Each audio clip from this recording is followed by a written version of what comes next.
मेरा नाम सैयद गुल यूसुफ जई है और मेरा ताल्लुक पाकिस्तानी सरहद, जिसे अब खैबर पख्तूनख्वा कहते हैं, उसके एक दूर दराज इलाके जिला करक से है। 1960 में उस वक्त मेरी उम्र 40 साल के करीब थी और मेरे 4 बच्चे थे। हमारा आबाई पेशा भेड़ बकरियां पालना, यानी मैं पेशे के एतबार से एक चरवाहा था। हम 2 भाई थे। मेरे दूसरे भाई की औलाद भी थी और हम दोनों एक बहुत बड़ी अपनी आबाई हवेली में रहा करते थे। हमें माश का कोई मसला नहीं था। हमारी गांव में बेतहाशा जमीनें भी थीं और भेड़ बकरियों का भी काफी वसी काम था। हमारे बीवी बच्चे भी हमारे काम में हमारा हाथ बटाते। आपस में बहुत ज्यादा इत्तेफाक प्यार था, इसलिए खानदानी निज़ाम बहुत बेहतर तौर पर चल रहा था। मैं अपने साथ 100-150 भेड़ बकरियां लेकर सुबह सुबह उन्हें चराने की गर्ज से दूर दूर वीरानों में निकल जाता। ऊंचे नीचे पहाड़ी सिलसिलों में भेड़ बकरियां सारा दिन चरते रहते और मैं किसी एक दरख्त के नीचे बैठकर तस्बीह घुमाता रहता, अल्लाह ताला के पाक कलाम का विर्द करता रहता और उसकी हम्दो सना में मसरूफ रहता। शाम होते ही तमाम भेड़ बकरियां हाँक कर दोबारा अपने घर की तरफ रवाना हो जाता। भेड़ बकरियों को चराने के लिए हमारा कोई एक ठिकाना नहीं था। मैं अक्सर मुख्तलिफ जगहों पर चला जाता।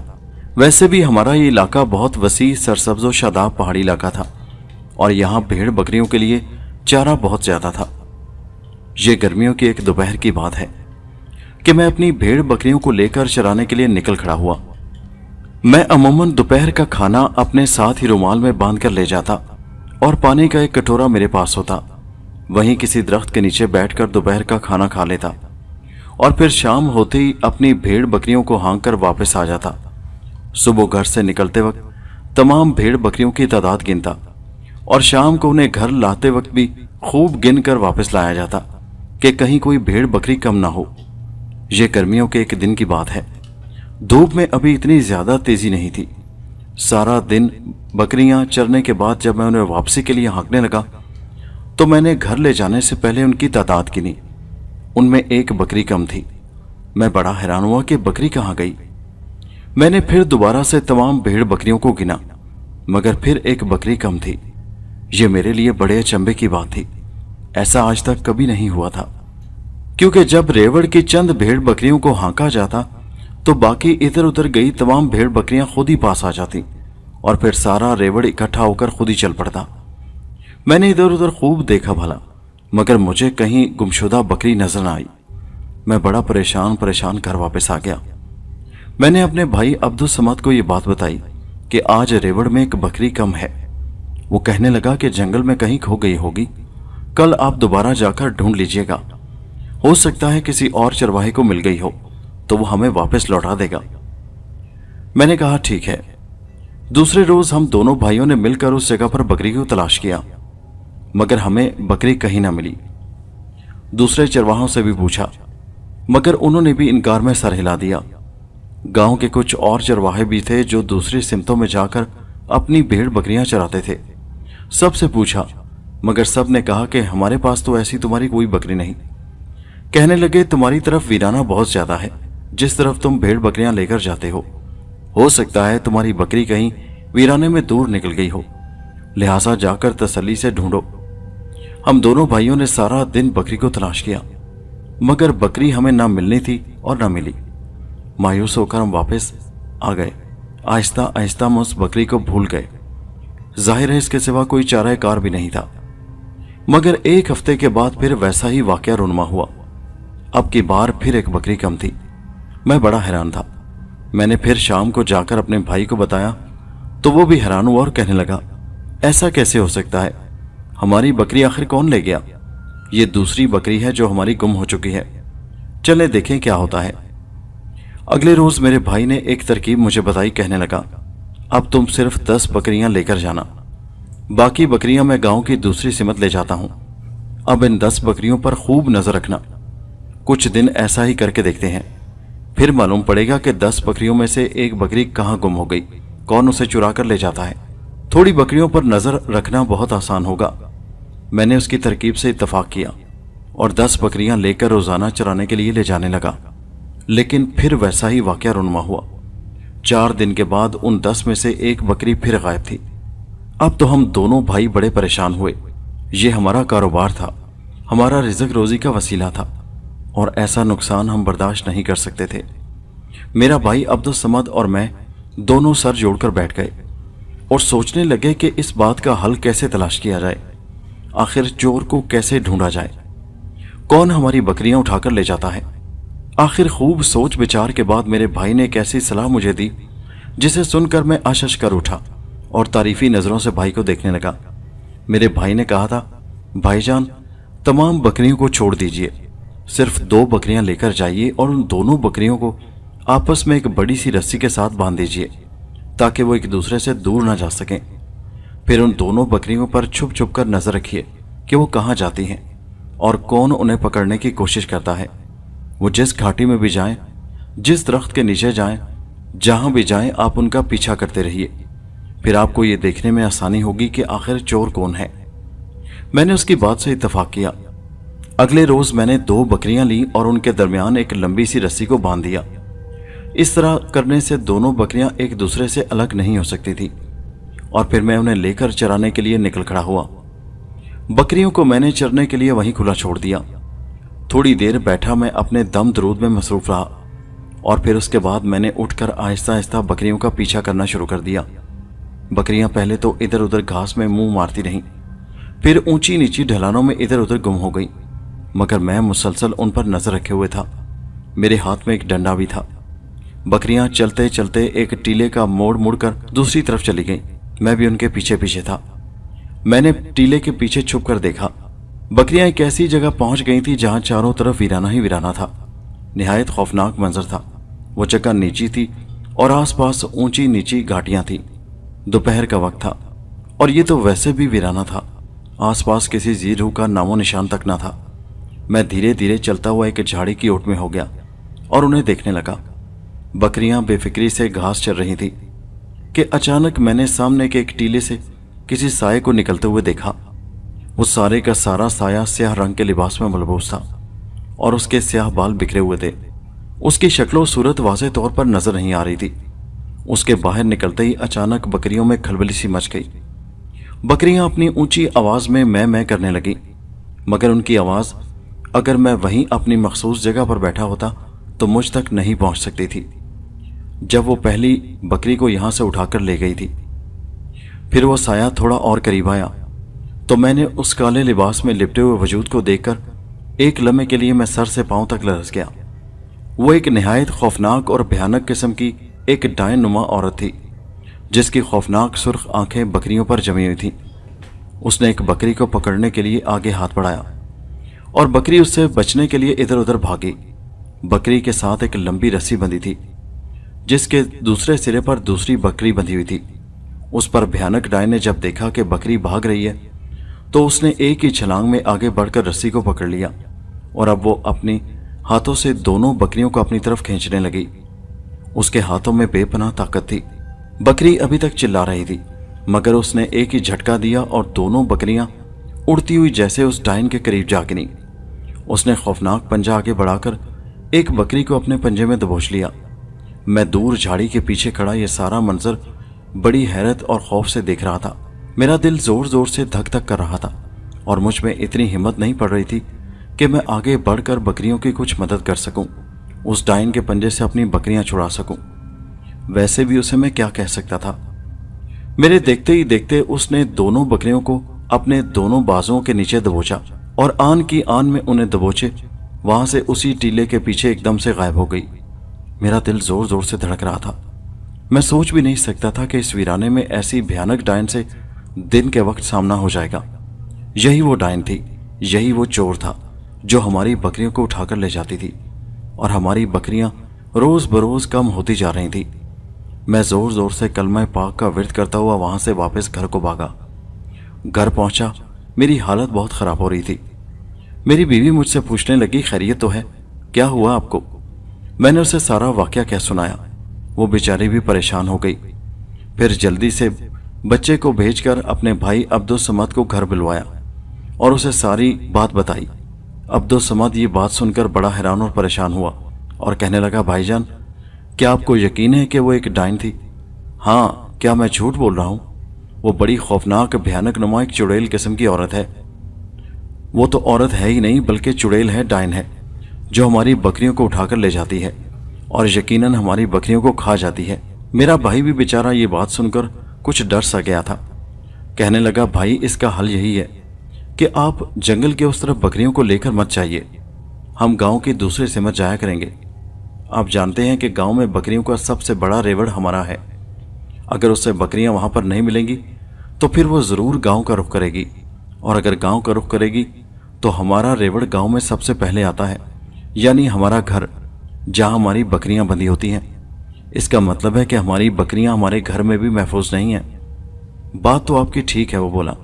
अब तो फिर हमें सोचना पड़ेगा कि आखिर इसका क्या हल किया जाए। फिलहाल तो यही किया जा सकता है कि उस तरफ बकरियां को ना ले जाएं और घर में बकरियों की हिफाजत की जाए। हम गांव के उस शुमाली हिस्से की तरफ बकरियों को ले जाएंगे। हाँ, ये ठीक है, शुमाली हिस्से की तरफ आबादी ज़्यादा है और उस तरफ वो डायन रुख नहीं करेगी। हम दोनों भाइयों में इत्तफाक हो गया। मैं घर पर ही बकरियों की निगरानी करता, उन्हें घर पर ही चारा डाल दिया जाता और अब्दुस समद उन्हें चराने के लिए किसी वक्त बाहर ले जाता, वो भी गांव के दूसरे सिमत। किसी वक्त मैं उन्हें ले जाता। अब हम गांव के उस वीरान हिस्से की तरफ नहीं जाते थे जहां पर हमें उस भयानक डायन का खतरा था। हम दोनों ने गांव में इस बात का जिक्र किसी से भी नहीं किया था। ऐसा करने से हम दोनों भाइयों का खूब मजाक उड़ाया जाता, क्योंकि हम जानते थे कि हमारी बात पर किसी ने यकीन नहीं करना। इसी तरह कुछ रोज गुजर गए और फिर वही हुआ जिसका हमें डर था। हमारा हवेली नुमा घर गांव के उस हिस्से की तरफ था जिसके पिछली तरफ वही वीरान जंगल था जहां मैं बकरियां चराने के लिए ले जाता था। अब ऐसा हुआ कि रात में हमारी रोज एक बकरी गुम होने लगी। ये हमारे लिए बड़ी तशवीशनाक सूरत हाल थी और मुझे 100% यकीन था कि रोज वही डायन हमारे घर से हमारी बकरी को उठा ले जाती है। हम दोनों भाई बहुत खौफजदा थे कि अब उस डायन का मुकाबला कैसे किया जाए। आखिर सोच विचार के बाद हमने गांव के मौलवी साहब को अपने घर पर बुलवाया। हमारे गांव के मौलवी साहब की उम्र 80 साल से भी ज्यादा थी, मगर इतनी उम्र होने के बावजूद अभी तक सेहतमंद थे और नज़र भी ठीक तौर पर काम करती थी। बस कुछ बहरे थे, कानों से ज़रा ऊंचा सुनते थे। हमने उन्हें सारी सूरत हाल बताई और बताया कि किस तरह एक भयानक डायन हमारी बकरियों को रोज़ उठाकर ले जाती है।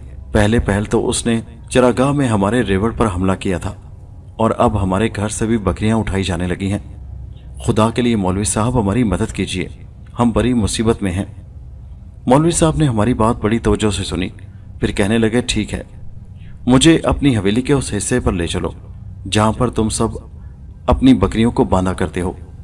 हम उन्हें हवेली के पिछले हिस्से की तरफ ले गए जहां पर एक खुला फार्म नुमा हिस्सा था जहां पर हमने तमाम भेड़ बकरियों को रखा हुआ था। मौलवी साहब ने पूरे अहाते की तरफ चक्कर लगाया और फिर उन्होंने पढ़ पढ़ कर कुछ दीवारों पर फूंका और फिर चारों कोनों में एक एक तावीज़ बांध दिया और कहने लगे, मैंने तुम्हारी भेड़ बकरियों के गिर्द एक हिसार बना दिया है। अब वो तुम्हारे इस घर के हाथे में दाखिल नहीं हो सकेगी, लेकिन फिर भी वो घुसने की कोशिश ज़रूर करेगी।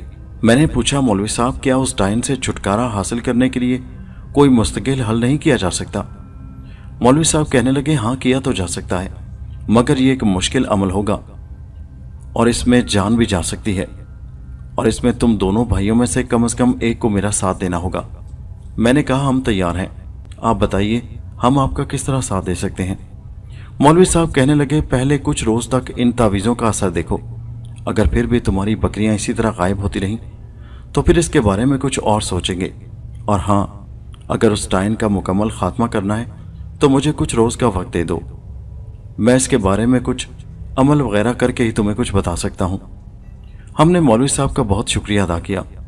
अगले रोज़ मैं फार्म हाउस की तरफ रात को चारपाई डालकर लेट गया और पहरा देने लगा। अब रात को क्या हुआ कि जब आधी रात हुई तो मैंने देखा कि भेड़ बकरियों में जैसे खलबली सी मच गई।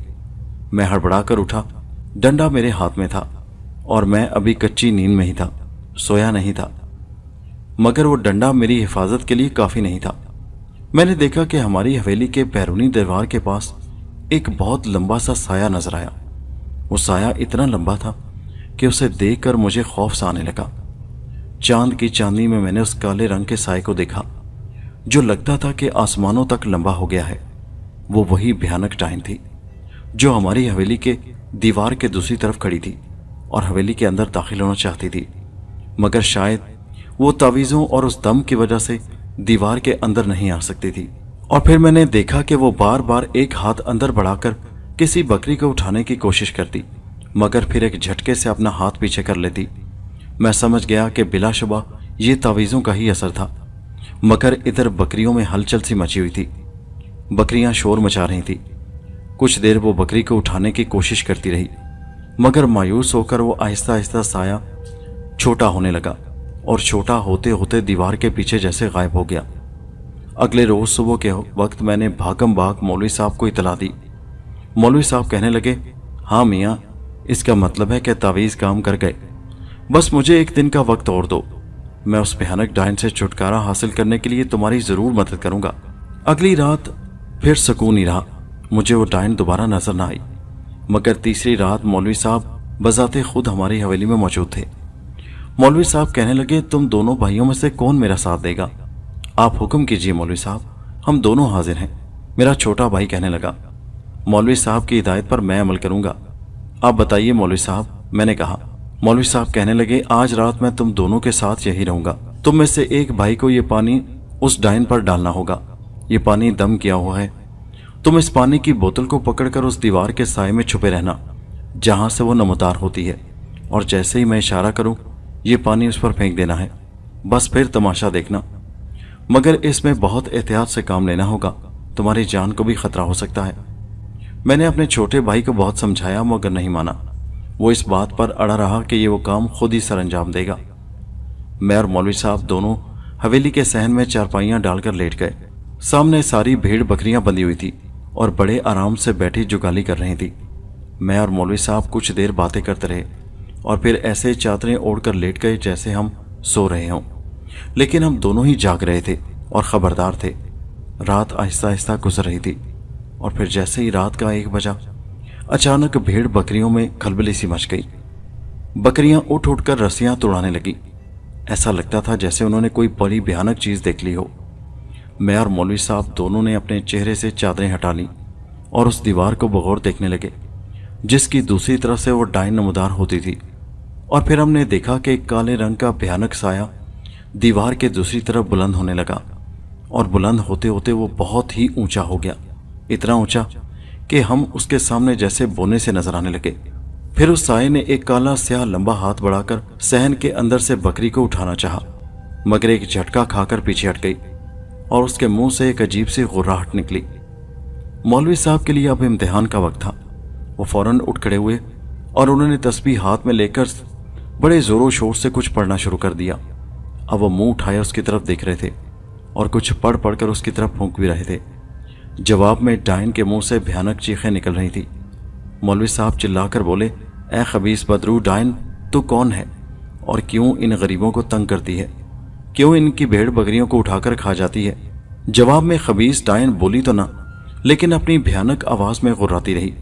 ऐसा लग रहा था जैसे मौलवी साहब के पढ़ने से उसे सख्त तकलीफ हो रही हो और फिर इस शिद्दत से वो हमें मार डालना चाहती हो, हमारा कीमा बना देना चाहती हो। मौलवी साहब थोड़ी देर तक पढ़ पढ़कर उस पर फूंके मारते रहे। वो बार बार हाथ आगे बढ़ाती, मगर उसका हाथ दीवार के इस तरफ ना पहुंच सकता। ये मंजर बड़ा ही खौफनाक था। उधर मेरा छोटा भाई अब्दुल समद दीवार के साए तले छुपा, पानी की बोतल हाथ में पकड़े पूरी तरह तैयार खड़ा था। मौलवी साहब कुछ देर पढ़ते रहे, फिर उन्होंने एकदम से अब्दुल समद को इशारा किया, इस खबीस डायन पर पानी फेंक दो। और फिर मैंने देखा कि अब्दुल समद एकदम से उठ खड़ा हुआ। बोतल उसने अपने दाएं हाथ में पकड़ रखी थी। उसने एकदम से दीवार के ऊपर छलांग लगाई और डायन के ऊपर पानी फेंकना शुरू कर दिया।